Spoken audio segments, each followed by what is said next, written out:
Good morning all of you. चलिए class 8 अपना syllabus देखिए। आज हम आपको हिंदी ग्रामर पढ़ाएंगे। देखिए PA1 सिलेबस में आपके 1 to 10 चैप्टर आ रहे हैं। हिंदी ग्रामर में आपको 1 to 10 चैप्टर आ रहे हैं, जिसमें हमने आपको 1 चैप्टर आपके पार्ट 1 में पढ़ा दिया है। ठीक है, तो आज हम आपको सेकेंड चैप्टर पढ़ाएंगे पार्ट 2 में। तो सबसे पहले अपनी हिंदी ग्रामर की बुक खोलिए। ये आपकी हिंदी ग्रामर की बुक है, आराधना व्याकरण। इसे ओपन करिए। ठीक है, सबसे पहले विषय सूची देखते हैं। ठीक है, सेकंड चैप्टर देखेंगे। 1 to 10 हमारे चैप्टर आ रहे हैं PA1 सिलेबस में। भाषा, व्याकरण, बोली तथा लिपि, ये हमने आपको पार्ट 1 में पढ़ा दिया। सेकंड आपका चैप्टर वर्ण विचार, ये हम आपको आज पार्ट 2 में पढ़ाएंगे। ठीक है, तो सबसे पहले अपनी बुक ओपन करिए। पेज नंबर 9 पर आपको सेकंड चैप्टर दिया हुआ है। ठीक है, पेज नंबर 9, वर्ण विचार। ये आपका पार्ट 2 चल रहा है, ध्यान रखिए सभी बच्चे। वर्ण विचार बोलते हैं फोनोलॉजी को, वर्ण विचार बोलते हैं फोनोलॉजी को। ठीक है, तो अब देखते हैं वर्ण विचार किसे बोलते हैं। तो हम इस चैप्टर में पढ़ेंगे, सभी बच्चे वीडियो को ध्यान से सुनेंगे। तो ये वर्ण बोलते हैं लेटर को।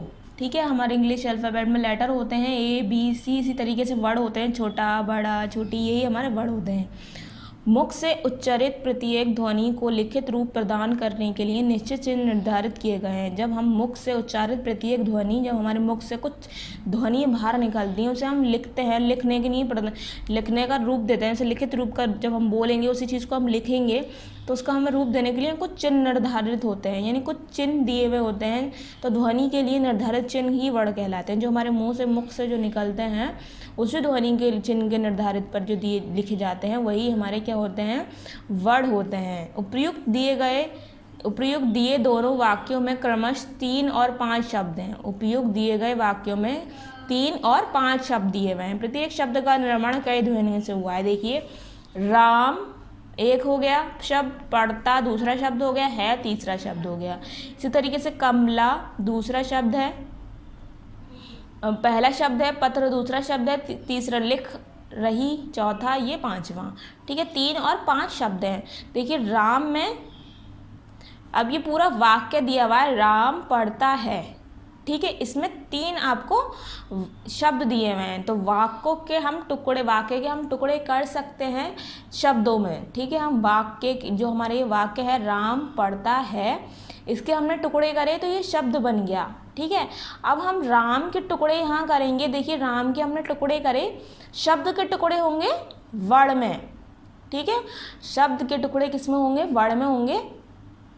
यही हमारा वर्ण होते हैं। देखिए, राम के हमने रा आ म आ। ठीक है, ये क्या हो गया, हमारा वर्ण हो गई है हमारे। पढ़ता है तो ये पढ़ता का ये हमारा हो गया, है का ये हो गया।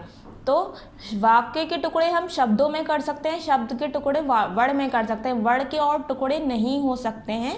ध्यान से सुन लीजिएगा सभी बच्चे, वर्ण के टुकड़े नहीं हो सकते। ठीक है, कमला देखिए, इधर कमला के टुकड़े दिए हुए हैं, पत्र के, लिख रही है।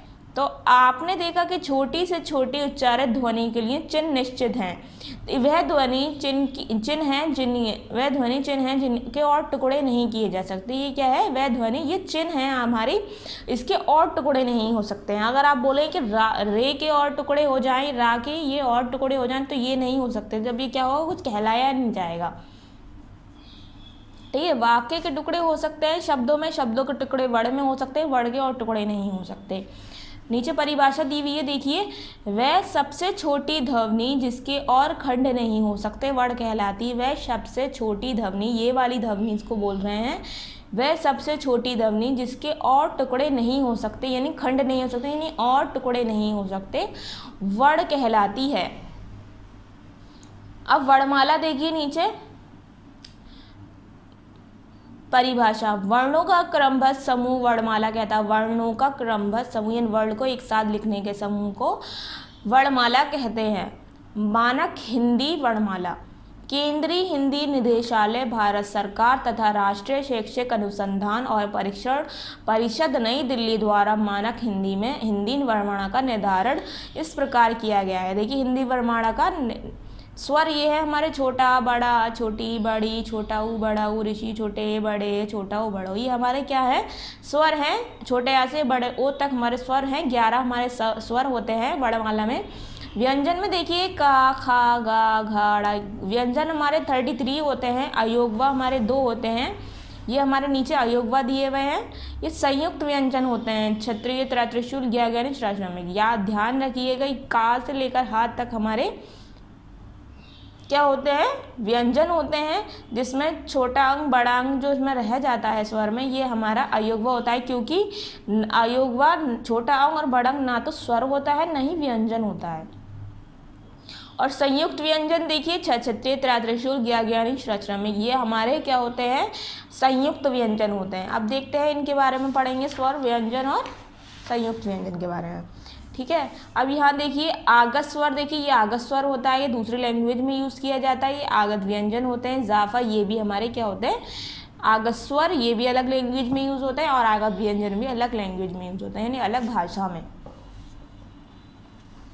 वर्ड के भेद देखिए काइंड्स ऑफ लेटर्स। उच्चारण के आधार पर वर्णों को निम्नलिखित 2 भागों में बांटा गया। उच्चारण के आधार पर निम्नलिखित वर्णमाला को कितनी वर्णों को 2 भागों में बांटा गया, स्वर और व्यंजन में। स्वर पहला और सेकंड व्यंजन। अब देखेंगे स्वर किसे बोलते हैं। स्वर बोलते हैं वॉवल्स को। ठीक है, वॉवल सभी बच्चों को पता होंगे और स्वर भी सभी बच्चों को पता होंगे, क्योंकि आप अपने क्लास में प्रीवियस क्लास में पढ़ चुके हैं। जिन वर्णों का उच्चारण स्वतंत्र रूप से किया जा सके वह स्वर कहलाते हैं। हिंदी में 11 स्वर हैं। जिन वर्णों का उच्चारण स्वतंत्र रूप से यानी बगैर उससे बोला जाए, बगैर किसी हेल्प के, तो वो क्या है स्वर हैं। किसी और दूसरे वर्णों की सहायता ना लेनी पड़े, वो स्वर होते हैं जिसमें दूसरे वर्णों की सहायता नहीं लेनी पड़ती, यानी हेल्प नहीं लेनी पड़ती। और हिंदी में हमारे 11 स्वर होते हैं। ठीक है, स्वर हमारे हिंदी में कितने होते हैं 11 होते हैं। और वॉवल्स इंग्लिश में हमारे कितने होते हैं 5 होते हैं। अब देखते हैं स्वर कौन से होते हैं। छोटा बड़ा, छोटी ई बड़ी, छोटा ऊ बड़ा ऊ, ऋषि छोटे ए बड़े, छोटा ओ बड़ा ऊ, ये हमारे क्या है स्वर हैं। 11 हमारे स्वर होते हैं। स्वरों का प्रयोग 2 रूपों में होता है। स्वरों का प्रयोग यूज हमारा 2 भागों में होता है। स्वतंत्र रूप से ईश्वर, आम, उदास, औरत। मात्रा के रूप में जैसे किसान को देखिए किस तरीके से मात्रा के रूप में कराया हमने। स्वरों के भेद देखते हैं आप। Kinds of vowels. स्वर 3 प्रकार के होते हैं। कितने प्रकार के होते हैं 3। ह्रस्व स्वर, दीर्घ स्वर, पल्लव स्वर। तो ह्रस्व स्वर देखते हैं सबसे पहले शॉर्ट वॉवल्स। ह्रस्व स्वर बोलते हैं शॉर्ट वॉवल को। जिन स्वरों का उच्चारण करने में कम से कम समय लगता है, जिन वर्णों को स्वर को हम बोलते में हमें कम से कम टाइम लगे, वे ह्रस्व स्वर कहलाते हैं। इन्हें मूल स्वर भी कहा जाता है। ये संख्या में 4 हैं। स्वर हमारे 11 होते हैं। उन्हीं में से हैं देखिए छोटा आ, छोटी ई, छोटा ऊ, ऋषि, क्योंकि इनमें हमें बोलते में टाइम नहीं लगता। छोटा आ बोलिए, छोटी ई बोलिए, छोटा ऊ बोलिए और ऋषि बोलिए, क्योंकि इसमें कोई समय नहीं लगेगा बोलने में। ये हमारे शॉर्ट वॉवल्स होते हैं ह्रस्व स्वर। सेकंड होता है दीर्घ स्वर, लॉन्ग वॉवल। जिन स्वरों का उच्चारण करने में ह्रस्व से दुगना समय लगता है। जिन स्वरों को बोलने में हमें किसमें ह्रस्व स्वर से दुगना समय लगे यानी दुगना टाइम लगे, तो उन्हें दीर्घ स्वर कहते हैं। जैसे ये संख्या में 7 हैं। दीर्घ स्वर की संख्या में कितने हैं 7 हैं। बड़ा आ, बड़ी ई, बड़ा ऊ, छोटा ए, बड़ा ए, छोटा ओ, बड़ा ओ। क्या हुआ ह्रस्व स्वर से दुगना समय लगे ऐसा बोलने में। देखिए छोटा आ बोल दिया, बड़ा आ, तो बड़ा बोलने में टाइम लगेगा, तो इससे ह्रस्व स्वर से दुगना समय लगता है दीर्घ स्वर को बोलने में। यही हमारा डिफरेंस है। तो पहले स्वर देखिए लॉन्गर स्वर, लॉन्गर वॉवल्स। जिन स्वरों का उच्चारण करने में ह्रस्व से तिगुना समय लगता है। और इन पल्लव स्वर का क्या है लॉन्गर वॉवल्स में, इसमें दीर्घ स्वर में दुगना समय लग रहा था ह्रस्व स्वर से, और पल्लव स्वर में तिगना लगता है समय बोलने में। जिन स्वरों का उच्चारण करने में उससे दुगुना समय लगता है वह बल स्वर कहलाते हैं, जिसका नाम पुकारते समय या संबोधन के समय बल स्वर का प्रयोग किया जाता है। जैसे आगा स्वर देखो औ। विदेश भाषाओं के शब्दों का आमान हिंदी भाषा में अपने साथ अ ध्वनि को लेकर आया है। इसका उच्चारण आ और ओ ध्वनि को मध्यवर्ती है, जैसे ऑफिस, हॉस्टल, कॉलेज। इनको मिलाकर हिंदी में कुल 12 स्वर हो गए हैं। ठीक है, इनको मिलाकर कितने हो गए हैं? 12 स्वर हो गए हैं। इसका प्रयोग से शब्दों के अर्थ में परिवर्तन आ जाता है। इसको जब हम मिलाएंगे शब्दों में तो क्या होगा? परिवर्तन यानी बदलाव आ जाता है। काल, समय को कॉल, बुलाना। काल का समय, काल बोलते हैं, समय को कॉल हो जाता है बुलाना। हाल, कुशल, क्षेम, हॉल, बड़ा कमरा। ये इस तरीके से है। देखिए अयोगवा, देखिए आफ्टर साउंड, ये ना तो स्वर हैं और ना ही व्यंजन। अयोगवा किसे बोलते हैं? मैंने आपको पहले बताया था फर्स्ट पेज पर चैप्टर के। ये ना तो स्वर होते हैं और ना ही व्यंजन। स्वर और व्यंजन के मध्य की स्थिति होने के कारण इन्हें हिंदी वर्णमाला में स्वरों के बाद और व्यंजनों से पूर्व लिखा जाता है। ठीक है, इन्हें कहाँ लिखा गया है? क्योंकि बड़ा ओ से औरत के बाद छोटा अंग से अंगूर आता है, तो ये इन्हें क्या है? स्वरों के बाद और व्यंजन से पहले स्थान दिया गया है। तो अयोगवा क्या होता है? छोटा अंग, बड़ा अंग, ये आपके अयोगवा होते हैं। ना तो ये स्वर होते हैं और ना ही व्यंजन। अयोगवा के भेद देखिए, अयोगवा के 2 भेद होते हैं, अनुस्वार और विसर्ग। ठीक है, अनुस्वार देखते हैं नस्ल। अनुस्वार का उच्चारण नाक से होता है। अनुस्वार का जो चिन्ह उच्चारण यानी बोलना जो होता है वो नाक से होता है। उसका चिन्ह ये होता है, ठीक है, जिसे हम ये स्वर तथा व्यंजन सिर पर लगाया जाता है। ये स्वर के और व्यंजन के सिर पर यानी ऊपर लगाया जाता है। जैसे पंकज, हमने नाक से बोला, देखिए इसका उच्चारण हम नाक से करते हैं। पंकज, अंग, कंकड़, पंखा। ठीक है, इसका हम बोलने के लिए हम नाक का इस्तेमाल करते हैं। तो खा है विसर्ग। ठीक है, देखिए सेमी नस्ल, विसर्ग का उच्चारण हा के समान होता है। इसका उच्चारण यानी इसका बोलने के लिए हा के तरीके से होता है, जैसे हा मिला हुआ होता है। इसका प्रयोग वर्ण के आगे 2 बिंदुओं के रूप में होता है। वर्ण के आगे क्या होता है? 2 बिंदुओं की तरह होता है, क्योंकि इसका चिन्ह ही 2 बिंदी है। इसका प्रयोग सामान्यतः तत्सम शब्दों के साथ होता है, जैसे प्राय, अतः। प्राय, अतः, तो इसमें हा का इस्तेमाल हुआ। हिंदी वर्णमाला के वर्णों के अतिरिक्त हिंदी में चंद्र बिंदु का प्रयोग भी होता है। जैसे आपको चंद्र बिंदु ये होती है आपकी। ठीक है, इसका चिन्ह ये है, इसके अनुनासिक भी कहते हैं। ठीक है, ये क्या है? ये आपका अनुस्वार है, ये हमारा विसर्ग है, ये हमारा क्या है? अनुनासिक है। चंद्र बिंदु को अनुनासिक कहते हैं। अनुनासिक स्वर का गुण है।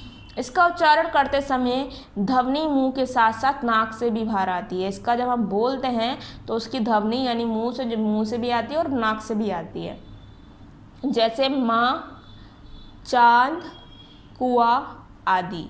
ठीक है, हल चिन्ह देखिए, व्यंजनों के लिए निर्धारित लिपि चिन्हों में आ स्वर समाहित होता है। जब स्वर रहित व्यंजन का प्रयोग करते हैं तो इसके नीचे हल का प्रयोग आवश्यक हो जाता है, जैसे विद्वान। ठीक है, अब आगे देखिए,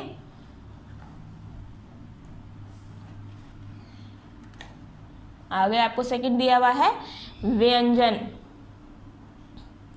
जिन वर्णों का उच्चारण स्वतंत्र रूप से नहीं होता, जिन वर्णों का उच्चारण स्वतंत्र रूप से नहीं होता, यहाँ आपका स्वर में आपको दिया गया था जिन वर्णों का उच्चारण स्वतंत्र रूप से होता है, और उसमें क्या है व्यंजन में जिन वर्णों का उच्चारण स्वतंत्र रूप से नहीं होता, जिनका उच्चारण करते समय स्वरों की सहायता लेनी पड़ती है। क्या होता है? स्वर में किसी की हेल्प, दूसरे स्वरों की हेल्प यानी दूसरे भी वर्णों की हेल्प नहीं लेनी पड़ती। और इसमें व्यंजन में क्या होता है? ये स्वतंत्र रूप से नहीं बोला जाता है, इसमें स्वरों की हेल्प ली जाती है। ठीक है, तो ये हमारे व्यंजन हैं, उन्हें व्यंजन कहते हैं। व्यंजन के भेद देखिए, काइंड्स ऑफ कॉन्सोनेंट।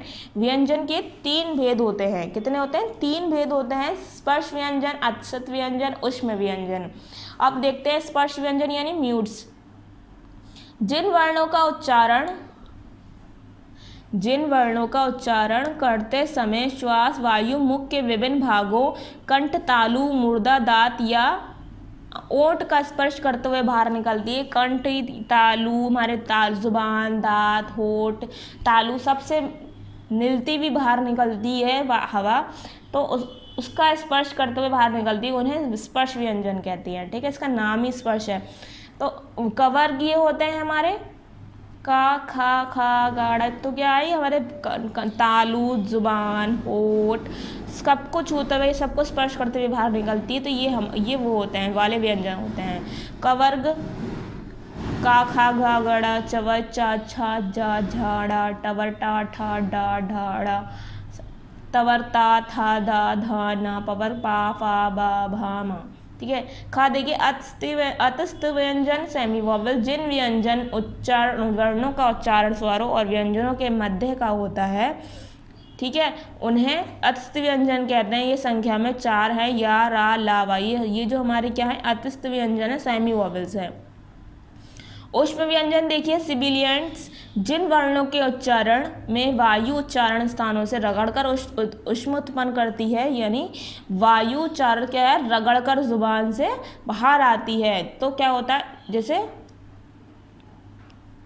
उन्हें ऊष्म व्यंजन कहते हैं। ये संख्या में 4 हैं। शा, तो ये जुबान हमारी क्या हुई, रगड़ कर आई। शा, सा, हा। वर्णों के उच्चारण स्थान की तालिका देखिए। वर्णों के उच्चारण मुंह के अंदर अलग अलग स्थानों में होता है। वर्णों का उच्चारण मुंह के अंदर अलग अलग जगह पर होता है। मुंह के अंदर के मुख्य भाग हैं कंठ, तालु, मुर्दा, दांत, ओंठ, जीभ और नाक। अब देखिए नीचे वर्ण दिए हुए हैं, उच्चारण स्थान दिया हुआ है, वर्णों के नाम दिए हुए हैं। ये देखिए, ये आपको सारे वर्ण दिए हुए हैं, सभी बच्चे से पढ़ेंगे। उच्चारण स्थान दिए हुए हैं इसी के सामने, और वर्णों का नाम दिए हुए हैं। ठीक है, जैसे आ, का, खा, गा, गड़ा, ये विसर्ग हैं आपके, कंठ हैं ये, तो इसे कंठेकर वर्ण के नाम से पुकारा जाता है। तो संयुक्त व्यंजन देखिए, संयुक्त व्यंजन बोलते हैं जॉइंट कॉन्सोनेंट। जॉइंट मीनिंग क्या होता है, जोड़ना। ठीक है, दो विभिन्न व्यंजनों के योग से बने संयुक्त व्यंजन संयुक्त कहलाते हैं। ठीक है, दो व्यंजन विभिन्न यानी अलग अलग व्यंजन जो होते हैं हमारे, अलग अलग व्यंजनों के मिलकर बनने वाले वो व्यंजन संयुक्त व्यंजन कहलाते हैं। जिन व्यंजनों के मध्य कोई स्वर नहीं होता, क्या होता है, जिन व्यंजनों के मध्य यानी बीच में कोई स्वर नहीं होता, उनका उच्चारण संयुक्त मिलाकर रूप से किया जाता है। ठीक है, जब दो वर्णों को दो व्यंजनों को जब हम मिलाएंगे बगैर स्वर के, तो उसे हम संयुक्त व्यंजन कहते हैं। मिलाकर लिखे गए व्यंजन संयुक्त व्यंजन कहलाते हैं। सबसे मेन देखिए यही आपको डिफाइन कर रहा है कि मिलाकर लिखे गए व्यंजन संयुक्त व्यंजन कहते हैं। जैसे संयुक्त व्यंजन देखिए, जैसे का और शा मिलकर छत्री, मैंने आपको बताया थे फर्स्ट पेज पर, छत्री, त्रिशूल, ज्ञानी, और ये आपके क्या है, ये आपके संयुक्त व्यंजन है। संयुक्त व्यंजन मिलकर बने वो है वर्ड। का और शा मिलकर क्षत्रिय बनता है, ता और रा मिलकर त्रिशूल बनता है। आगे देखते हैं, शा और रा मिलकर क्षत्रिय बनता है, जिससे श्रवण, श्रम, परिश्रम, श्री। जा और ड़ा बनकर क्या ज्ञानी बनता है, तो ज्ञान, ज्ञाता, यज्ञ, ज्ञानी, ये आपके ठीक है, इससे वर्ण मिलकर शब्द बन जाते हैं। द्वित्व व्यंजन देखिए, डबल कॉन्सोनेंट। ठीक है, जब एक व्यंजन ध्वनि अपने समान अन्य व्यंजन से मिलती है, जब अपनी एक व्यंजन की ध्वनि दूसरे समान व्यंजन से मिल जाती है, तो उसे द्वित्व व्यंजन कहते हैं। जैसे कुत्ता, ठीक है, तो हमारी एक सी व्यंजन की ध्वनि दूसरे सेम व्यंजन से मिल जाएगी, तो सेम मिलकर आवाज़ निकलेगी।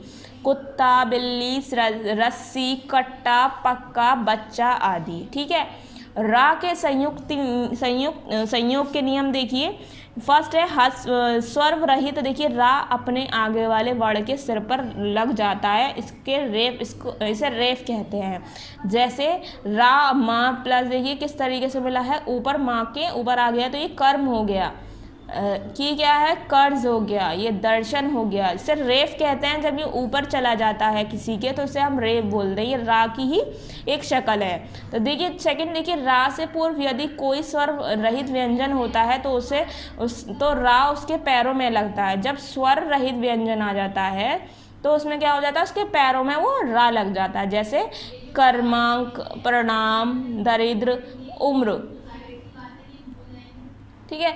तीसरा है टा और डा के साथ रा का संयोग इस होने पर रा उनके नीचे इस रूप में लग जाता है। ठीक है। टर तो ट्रम, ट्रक, ट्राम, ट्रेन, ठीक है। Drama, drum, Dracula. 4 देखिए सा तथा ता के साथ रा का संयोग इस प्रकार होता है, सर, स्त्रोत, सहस्त्र, स्राव, इस तरीके से। पत्र, मित्र, शत्रु आदि। शा के साथ रा का संयुक्त होने पर इसका रूप बदल जाता है, जैसे शाह। रा को हमने मिलाया तो श्रा बन गया श्रीमान, श्रम। किसी शब्द वर्ण विच्छेद देखिए, किसी शब्द में प्रयुक्त वर्ण को अलग अलग करने को वर्ण विच्छेद कहते हैं। हम किसी शब्द को जब हम शब्द को अलग अलग वर्णों में अलग अलग करते हैं तो उसे हम वर्ण विच्छेद करते हैं। वर्ण विच्छेद का मीनिंग होता है अलग अलग करना। इसके अभ्यास से वर्तनी की अशुद्धियों से बचा जा सकता है, यानी इसमें आगे जाने वाली जो अशुद्धियाँ होती हैं इससे हम बच जाते हैं। क्या होता है, उसे जब हम उसे अलग अलग करके लिखेंगे, जब उसे हम एक साथ मिलाएंगे तो वो क्या बनेगा, शुद्ध बन जाएगा।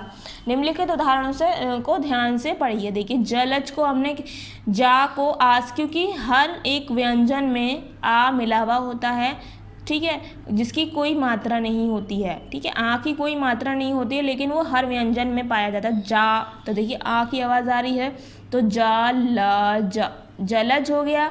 तिथि में ता की छोटी की मात्रा थी तो छोटी की लग गई, था में छोटी की मात्रा थी तो था लग गया। ठीक है, इस तरीके से आपको वर्ण विच्छेद करना पड़ता है। ठीक है, ये आपका वर्ण विच्छेद हो गया है। ठीक है, नीचे देखिए क्या सीखा हमने इस चैप्टर में, क्या सीखा है, वह सबसे छोटी ध्वनि जिसके और खंड नहीं हो सकते वर्ण कहलाती है। ठीक है, वह सबसे छोटी ध्वनि जिसके और टुकड़े नहीं हो सकते वर्ण कहलाती है। मैंने आपको बताया था पहले ही फर्स्ट पेज पर। स्वर 3 प्रकार के होते हैं, ह्रस्व स्वर, दीर्घ स्वर, पलु स्वर। व्यंजन के 3 भेद होते हैं, स्पर्श व्यंजन, अस्थि व्यंजन, ऊष्म व्यंजन। ठीक है, 2 विभिन्न व्यंजनों के योग से बने संयुक्त व्यंजन कहलाते हैं। यह भी आपको बताया था मैंने। ठीक है, तो ये आपका क्या होता है, यहाँ आपका चैप्टर कंप्लीट हो जाता है। उम्मीद है आपको चैप्टर समझ में आ गया होगा। ठीक है, नीचे है आपको आओ अभ्यास करें। ठीक है, यहाँ आपका अभी पार्ट 2 चल रहा है, सभी बच्चे ध्यान रखें।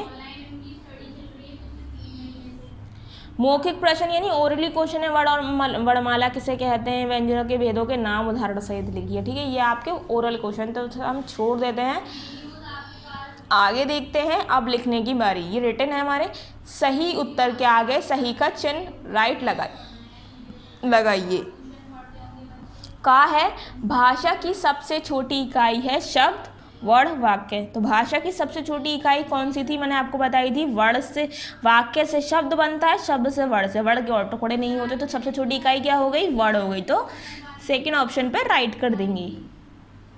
ठीक है, खास स्वतंत्र रूप से बोले जाते हैं व्यंजन, द्वितीय व्यंजन, स्वर। मैंने आपको बताया था व्यंजन आपके स्वतंत्र रूप से नहीं बोले जाते हैं, स्वर बोले जाते हैं। तो स्वर को हम थर्ड ऑप्शन पर राइट कर देंगे। ठीक है, अब आगे देखिए सेकंड, सही विकल्प पर राइट का और गलत कथन पर रॉन्ग का निशान बनाइए। हिंदी वर्णमाला में कुल 12 स्वर हैं। हिंदी वर्णमाला में कुल 12 स्वर हैं, रॉन्ग।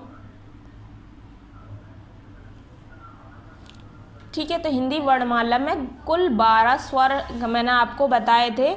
जब ये मिल जाता है हमारा, ठीक है, इनको मिलाकर हिंदी में कुल 12 स्वर हो गए हैं। ठीक है, जब ये हमारा अ मिल जाता है, अ ध्वनि, छोटा बड़ा और बड़ा ओ मिलकर ध्वनि मिलती है, तो ये वाला बन जाता है हमारा। वैसे तो स्वर हमारे 11, जब इसे हम मिलाते हैं तो उसे 12 हो जाते हैं, तो हमारा ये फर्स्ट वाला राइट आएगा। अनुनासिकता व्यंजन का गुण है। ठीक है, अनुनासिकता व्यंजन का गुण नहीं है, तो उसे सेकंड को रॉन्ग कर देंगे। थर्ड है, 2 समान व्यंजनों के योग से बने व्यंजन संयुक्त व्यंजन कहलाते हैं, तो ये राइट आएगा, सो राइट कर दीजिए। फर्स्ट में राइट, सेकंड में रॉन्ग, थर्ड में राइट। अब देखिए थर्ड, निम्नलिखित स्वरों को उनके भेदों के नाम लिखकर अलग अलग लिखिए। ठीक है, तो हम इसे अलग अलग किस तरीके से करेंगे, अब हमें उनके भेद लिखने हैं। तो छोटा आ, बड़ा आ, छोटी ई, छोटा आ, बड़ा छोटा आ तो हमारा क्या हो गया, ह्रस्व स्वर हो गया। ठीक है, तो हम यहाँ लिख देते हैं छोटा आ, ठीक है, छोटी ई, छोटा ऊ, ठीक है, और ऋषि, ये हमारे क्या हैं, ह्रस्व स्वर हैं। ठीक है, ये हमारे क्या हैं, ह्रस्व स्वर हैं। अब नीचे देखिए, बड़ा आ, बड़ी ई, और बताइए, बड़ा ऊ, छोटा छोटा ए, बड़ा ए, छोटा ओ, बड़ा ओ, ये हमारे क्या हैं, दीर्घ स्वर हैं। ठीक है, ये हमारे क्या हैं, दीर्घ स्वर हैं। ठीक है, निम्नलिखित ध्वनियों का प्रयोग कर 4-4 शब्द लिखिए। अब हम इसे 4-4 शब्द लिखते हैं, तो ये आपका होमवर्क है, सब बच्चे अपना यही होमवर्क अपना बुक पर ही करेंगे। ठीक है, यहाँ अपना होमवर्क कंप्लीट करेंगे, क्वेश्चन 3 अपना। ठीक है, यहाँ आपको जगह दी है, स्पेस दी है, तो सब बच्चे यहाँ करेंगे। और 5 क्वेश्चन आपका इम्पॉर्टेंट नहीं है, ये तो हम नहीं करते हैं। देखिए, मैंने आपको 4 क्वेश्चन में आपको एक बता देती हूँ, निम्नलिखित ध्वनियों का प्रयोग कर 4-4, तो आपको 4-4 नहीं, सिर्फ 2-2 शब्दों के उदाहरण दे देने हैं। इसको मिलकर आप मिलाकर आपको बनाना है, इसको मिलाकर आपको शब्द बनाना है, इसको मिलाकर आपको शब्द बनाना है, इसको मिलाकर। तो मैं इसका बना देती हूँ आपको, पहले तो दिखा देती हूँ। देखिए, ठीक है, ये आपको दिया हुआ है फर्स्ट, फिर आपको दिया हुआ है ये वाला, इसको बनाना है आपको, इसके मिलाकर आपको शब्द बनाने हैं। फिर आपको चंद्र बिंदी दी हुई है, ठीक है, ये वाले आपको बनाना है। तो मैं आपको फर्स्ट एक एक बता देती हूँ, एक एक शब्द आप बनाएंगे। इसका हम क्या बना देते हैं, आँख बना देते हैं। ठीक है, आप चंद्र बिंदु का देखिए, वो बिंदी का देखेंगे, इसका हम एक बना देते हैं शब्द रंग। ठीक है, अब चंद्र बिंदी को हम बना देते हैं चांद, और इसका बना देते हैं प्राय। ठीक है, एक एक मैंने बना दिया है और एक एक आप खुद बनाएंगे यहाँ। ठीक है, मैं स्पेस लगा रही हूँ, सभी बच्चे इस तरीके से ही करेंगे।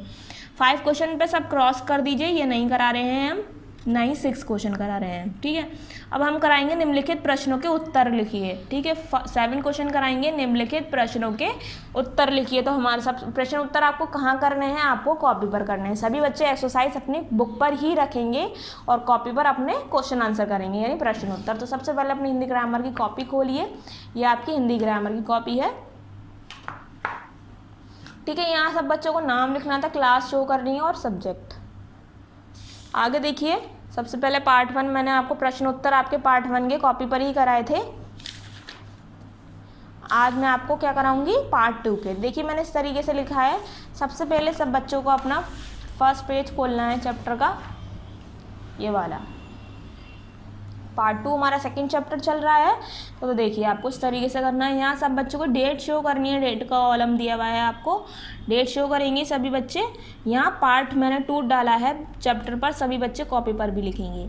ठीक है, पार्ट अपना सेकंड है, अपना पार्ट लिखेंगे, फिर चैप्टर का नाम लिखेंगे, वर्ण विचार। ठीक है, मैंने इस तरीके से लिखा है, वर्ण विचार। फिर अपना वही आप अपने प्रश्न उत्तर का पेज खोलिए, दिए हुए हेडिंग दिए हुए निम्नलिखित प्रश्नों के उत्तर लिखिए। यही आपको हेडिंग यहाँ लिखनी है फर्स्ट पर, निम्नलिखित प्रश्नों के उत्तर लिखिए। इसी तरीके से सब बच्चों को करना है। फिर आपका फर्स्ट क्वेश्चन है, का वर्ण किसे कहते हैं। ठीक है, तो का आपका क्वेश्चन दिया हुआ है, वर्ण किसे कहते हैं। मैंने बुक से लिखा है, वर्ण किसे कहते हैं। तो उत्तर के न्यू बनाया है। देखिए, वह सबसे छोटी ध्वनि जिसके और खंड नहीं हो सकते वर्ण कहलाती है। ठीक है, अगर आप कॉपी से लिखना चाहें तो कॉपी से यानी वीडियो से मेरी वीडियो देखकर लिख सकते हैं, वह सबसे छोटी ध्वनि जिसके और खंड नहीं हो सकते वर्ण कहलाती है। अगर आप चाहें अपने चैप्टर से लिख सकते हैं। ठीक है, आपको यहाँ आपको दिया हुआ है, क्या सीखा है हमने उसी पर आपको दिया हुआ था। ये वह सबसे छोटी ध्वनि जिसके और खंड नहीं हो सकते वर्ण कहलाती है।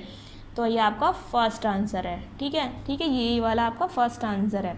फिर है सेकंड, हिंदी वर्णमाला लिखिए। आपको सेकंड क्वेश्चन में आपको बताया है, प्रश्न में हिंदी आपको वर्णमाला लिखनी है। ठीक है, मैंने देखिए खा क्वेश्चन लिखा है इस तरीके से, हिंदी वर्णमाला लिखिए, और मैंने ब्लैंक छोड़ दिया है ऐसे। तो आपको वर्णमाला लिखनी है, वर्णमाला आपकी ये है, हिंदी वर्णमाला है आपकी, तो ये आपको यही लिखनी है। ठीक है, पूरी लिखनी है आपको हिंदी वर्णमाला।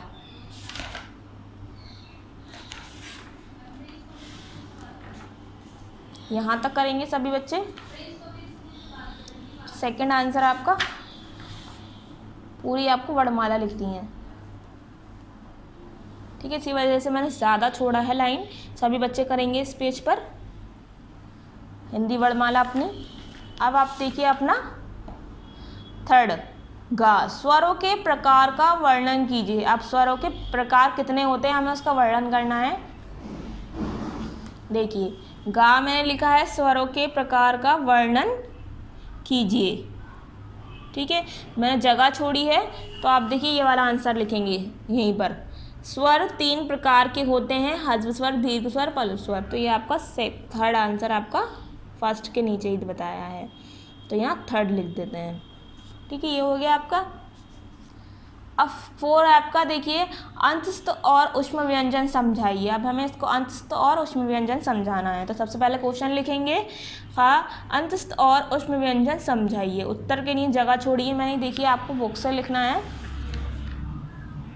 ठीक है, ये आपका आंसर यहाँ पर है। देखिए पेज नंबर 11 पर सबको अंतस्थ और उष्म व्यंजन दिए हुए हैं। सबसे पहले आपको अंतस्थ व्यंजन समझाना है यहाँ से पूरा यहाँ तक। ठीक है, 4 है आपका। फिर आपको उष्म व्यंजन समझाना है यहाँ से यहाँ तक। ठीक है, पहले आप ये पूरा लिखेंगे, पूरा यहाँ तक। जिन व्यंजन वर्णों का उच्चारण स्वरों और व्यंजनों के मध्य का होता है उन्हें अंतस्थ व्यंजन कहते हैं। ये संख्या में 4 है, या, रा, ला, वा। फिर उष्म व्यंजन है सिबिलिएंट, जिन वर्णों के उच्चारण में वायु उच्चारण स्थानों से रगड़कर उष्म उत्पन्न करती है उन्हें उष्म व्यंजन कहते हैं। ये संख्या में 4 हैं, शा, शा, सा, हा। ठीक है, आपको इस तरीके से करना है, मैं आपको बता देती हूँ। उष्म अंतस्थ व्यंजन लिखेंगे यहाँ पर सबसे पहले।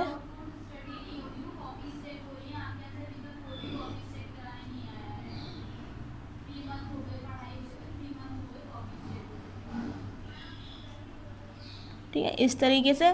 अब आपको क्या करना है, पूरा यहाँ लिखेंगे अंतस्थ व्यंजन के बारे में। आप उष्म व्यंजन यहाँ लिख देती हूँ मैं।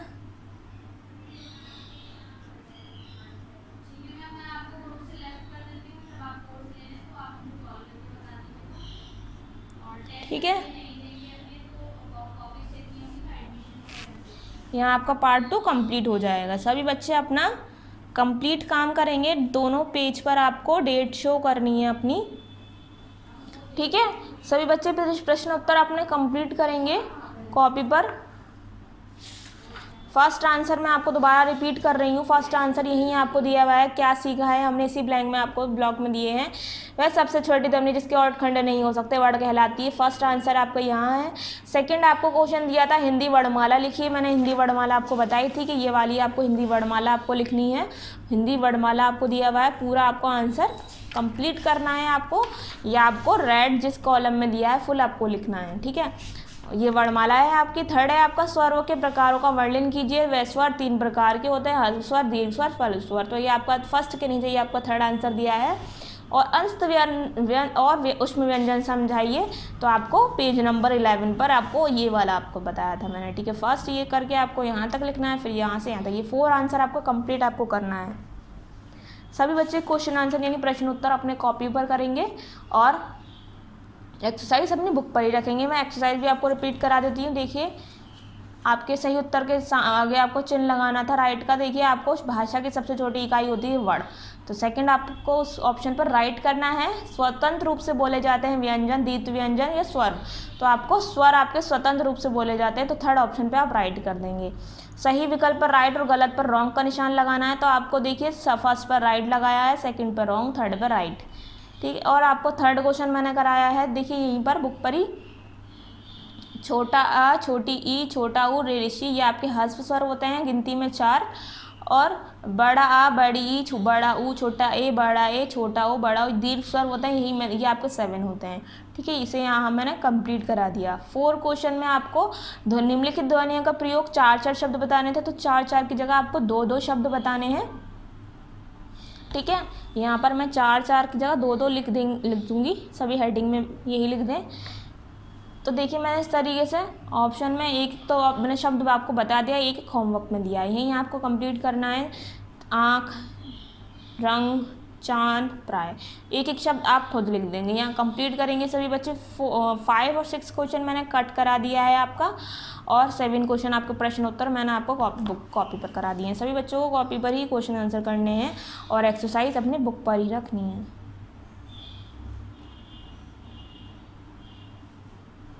ठीक है, बुक मैंने लिख दिया है बुक पर, तो सभी बच्चे बुक पर ही करेंगे। ठीक है, यहाँ आपका चैप्टर कंप्लीट हो गया। सभी बच्चे अपने वीडियो अच्छे से देखेंगे और काम कंप्लीट करेंगे। नेक्स्ट है आपका चैप्टर 3 शब्द विचार, ये हम आपको नेक्स्ट वीडियो में पढ़ाएंगे। पार्ट 2 सभी बच्चों को यहाँ कंप्लीट हो जाता है। सभी बच्चे अपना वर्क कंप्लीट करें। Thank you.